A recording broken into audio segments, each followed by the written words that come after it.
let's go. So, you've been on TikTok for almost a year? Yes. Yes, a year and a half I think I've been using TikTok. Wow, a year and a half. How's the experience so far with the app, with TikTok?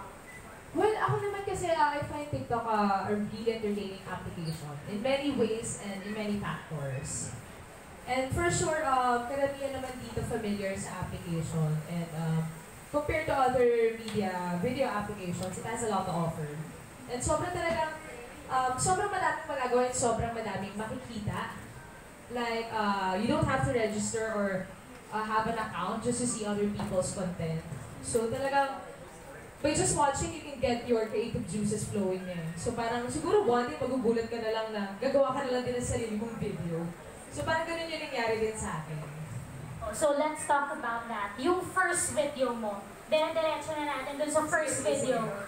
There! Ito. Yan! Yan. Itong video na to, it has 320 likes. Hearts on TikTok. Seryoso pa? Yan. Grabe So, naman. can you tell us, ilang tao ba yung kinuha mo, Maine, to create that video? Siguro mga 5 people. Nandun yung team ko, main team, handler, and stylist, and even may driver kasama doon. Para lang mag-create yung video na yun. And kasi that video was inspired by a clip that I saw online din. So ginawa lang namin, tapos hindi naman namin alam na magugustuhan ng tao. And yun din kasi, the thing with me when I'm creating videos, parang ayoko nung basta-basta lang. Parang I want something amusing. I want people to enjoy the 15-second video. Ayoko nung may ma-post lang. Gusto ko talaga maaliw yung mga tao. So, you want to make every second count? Yes, I want to make every second count definitely. So, Yes. when you were making these videos, ano yung feature on TikTok na talagang nag-pop sa'yo na parang, ay, gusto ko tong feature na to. Ito na. This is it. Obviously, as you can see, the speed function. Yes. Ewan ko parang mas nakakaaliw siya kasi kapag mabilis, yung nasa video. So just like that, my first TikTok. At feeling ko sa lahat yata nagamit ko siya. Sa lahat ng videos? Yes, sa lahat ng TikTok videos ko. Nakakaaliw kasi siya tignan eh. Parang ang daming nangyayari. That you don't want to create videos na mema lang, mema post lang. And that's really great for as a creator. So, how do you keep yourself creative? Or how do you, ano ba yung mga, I don't want to say inspiration, but what prompts you to create a video? Well, siguro since I'm into watching different videos, not just on TikTok, but also on YouTube.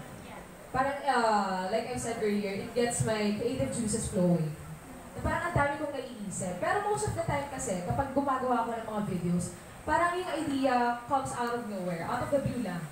So parang bigla lang ako may isip na ganitong gawin, tapos susubukan kong gawin, and then if it works, then good for me. If not, then I'll just think of another thing. Any word of advice to them na, you know, Yes. on creativity? Be creative. Don't be afraid to try something new. Be unconventional. Be experimental. Kasi, mas doon yung mapapakita kung sino kayo eh. So, parang gawa lang kayo ng gawa. Tulad nga na sabi ko kanina, oh my God. Parang, I'm so sorry. Tulad nga na sabi ko kanina, if it works, then good for us, good for you. Pero if it not, you can always try again. So you can make more and more and more videos and see what works for you, what works for your audience. And then, you can always try again. My next question is, we have a lot of social media platforms now, and you're very active in all of them, I think. You have Twitter, Instagram, and then TikTok. But my question is, how much of yourself do you put in the internet, and what are the limitations when you post things on it? Well, compared before, I don't post that much na online eh. Actually, not just in TikTok, but in all social media platforms. Kasi some people tend to like overanalyze everything that you post. So parang ako, careful na rin ako sometimes. Pero syempre mahirap naman kung you limit yourself too much. Na parang hindi mo na rin ma-share kung sino ka sa mga tao. So parang ako, merong limit pero alam ko kung hanggang saan. Alam ko kung kailan. Parang ganun. So yeah. Wow. My first question is, how do you come up with creative videos?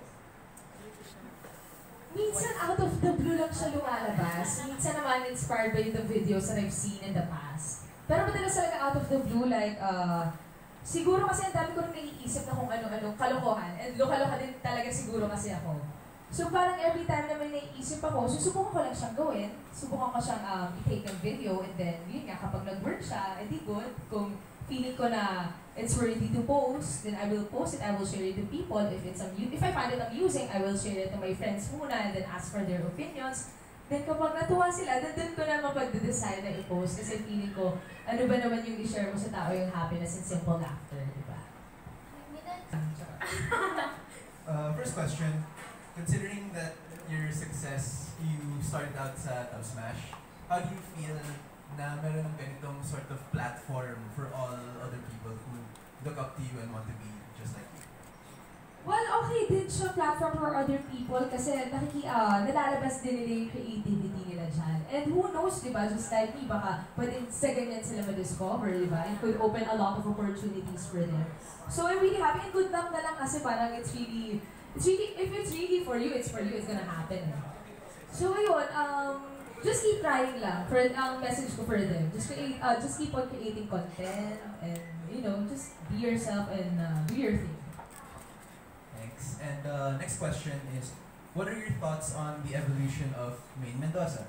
From Dub Smash I Love to Serye to filming movies, and now you're here with us.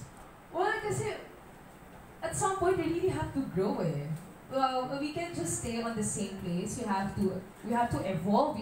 Just like you said, we have to evolve. We have to improve ourselves. And parang I don't want to stay on the shadow of Yaya Dub for the rest of my life.